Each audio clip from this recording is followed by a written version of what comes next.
तो हमने ब्रेन पढ़ लिया, स्पाइनल कॉर्ड पढ़ लिया। अब आता है परिधीय तंत्रिका तंत्र। परिधीय तंत्रिका तंत्र 1% मात्र कार्य को कंट्रोल करता है बॉडी को।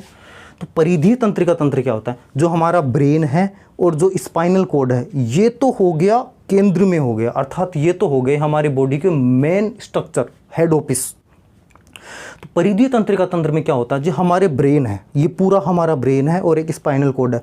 इन ब्रेन से जो सिग्नल बॉडी तक जाते हैं और बॉडी से ब्रेन तक आते हैं, उन ब्रेन की परिधि की तरफ, थोड़ी बाहर की तरफ कुछ तंतु से निकले होते हैं।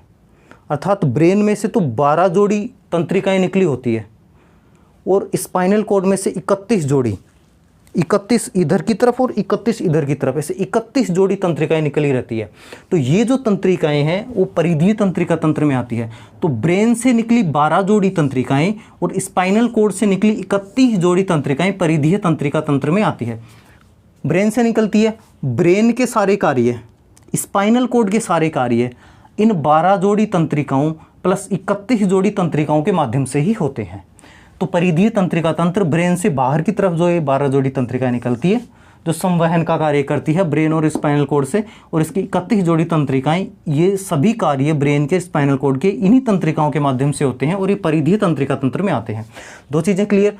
अब देखो स्वायत्त तंत्रिका तंत्र क्या होता है? इसको बोलते हैं ऑटोनोमस नर्वस सिस्टम। स्वायत्त तंत्रिका तंत्र, ये ऑटोनोमस नर्वस सिस्टम जो है ये पगलाया रहता है, हमेशा डरता रहता है हमेशा। तो स्वायत्त तंत्रिका तंत्र में क्या चीज़ें शामिल होती है? ब्रेन से निकली 12 जोड़ी तंत्रिकाओं में से कुछ तंत्रिकाएं और स्पाइनल कॉर्ड से निकली 31 जोड़ी तंत्रिकाओं में से कुछ तंत्रिकाएं स्वायत्त तंत्रिका तंत्र में शामिल होती है। और ये कभी कभी कार्य करती है, ऐसे कार्य नहीं करती, और जब ये कार्य करती है तो खतरनाक करती है। इसलिए 99% कार्य केंद्रीय तंत्रिका तंत्र का, 1% कार्य परिधीय तंत्रिका तंत्र का, और स्वायत्त तंत्रिका तंत्र का कार्य जब होता है जब ये दोनों किसी कार्य में बिजी रहते हैं, अचानक कोई कार्य करती है और बहुत खतरनाक तरीके से करती है, वो ये करती है। इनमें 2 प्रकार की क्रिया होती है, अनुकंपीय क्रिया और परानुकंपीय क्रिया। अनुकंपीय क्रिया कौन सी होती है और परानुकंपीय क्रिया कौन सी होती है? देखो ध्यान से। जैसे मान लो, जैसे आज हमारे यहाँ बारिश हो रही है, आज का मौसम अच्छा है, मौसम अच्छा है, ठंडी ठंडी हवा चल रही है और तुम छत पे जाके खड़े हो, मस्त मौसम है, रिलैक्स फील कर रहे हो, बिल्कुल मस्त। और पीछे से मान लो आवाज़ आती है घुंघरू की, तो तुम थोड़े थोड़े डरने लग जाते हो और घुंघरू की आवाज़ तुम्हारे पास आती जा रही है, तुम और ज़्यादा डरते जा रहे हो। जैसे जैसे आवाज़ पास आ रही तुम और ज़्यादा डर रहे हो, तुम डर रहे हो, तुम्हारे हाथ पैर कांप रहे हैं, रोंगटे खड़े हो रहे हैं, तुम्हारा मुंह सूख रहा है, लार ग्रंथि ने लार बनाना कम कर दिया, तुम्हारे पसीने आ रहे, रोंगटे खड़े हो रहे हैं, ऐसे हाथ पैर कांप रहे हैं और तुम डरते जा रहे हो। और जैसे जैसे वो आवाज़ पास में आ रही है तुम्हारी क्रियाएं तेज़ हो गई, दिल का धड़कना बहुत तेज़ हो गया, तक तक तक तक तक, तुम्हारे रोंगटे खड़े हो गए, मुँह बिल्कुल सूख गया, लार ग्रंथि ने लार बनाना बहुत ही कम कर दिया। और जैसे जैसे आवाज़ तुम्हारे पास आती है, तुम्हारे कंधे पे कोई ऐसे हाथ रखता है, तुम्हारी हालत ख़राब हो जाती है और तुम देख के ऐसे पीछे झांकते हो, हैं ये तो मेरी वाली है, आज मेकअप नहीं किया। फिर सब कुछ नॉर्मल हो जाता है। जो तुम्हारा गला सूख रहा था, लार बनाना कम कर दिया था, लार ग्रंथि लार बनना शुरू हो जाती है, हार्ट बीट धीरे धीरे ठीक हो जाती है, जो रोंगटे खड़े थे वो ठीक हो जाते, जो हाथ पैर कांप रहे थे वो भी ठीक हो जाता, जो पसीना आ रहा था वो पसीना भी ठीक हो जाता है, तब जाके शांति मिलती है। तो ये जो पहले वाली क्रिया थी, कौन सी क्रिया?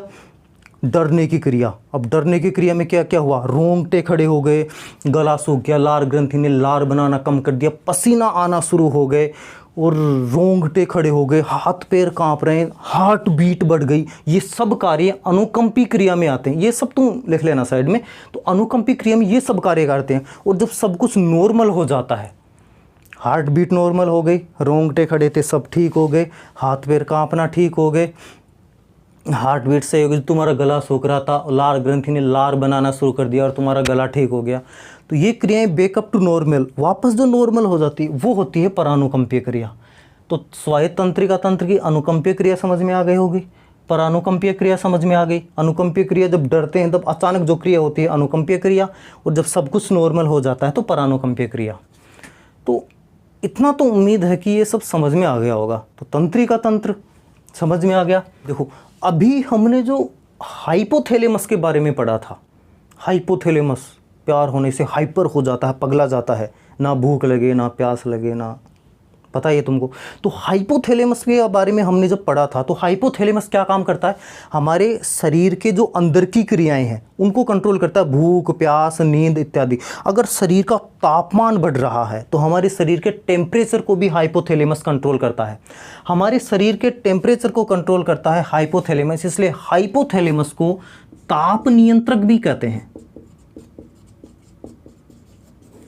शरीर के तापमान को कंट्रोल करता है इसलिए ताप नियंत्रक कहते हैं। जब शरीर के अंदर का तापमान बढ़ जाता है तो हाइपोथैलेमस जो है पसीना आने का आदेश देता है, पसीने निकालने का। जब शरीर के अंदर तापमान बढ़ जाएगा तो हमारे पसीने आएंगे, और जब पसीने आएंगे तो तापमान बाहर निकल जाएगा पसीनों के माध्यम से। जब बॉडी से पसीनों के रूप में पानी बाहर निकलेगा तो शरीर का जो हीट थी वो बाहर निकलेगी, और जब पसीने भाप बनकर उड़ जाएंगे तो अपने साथ हीट को भी उड़ जाएंगे। फिर हमें ठंडा फील होगा। जब पसीने आने के बाद जो ठंडा फील होता है उसकी बात ही अलग है।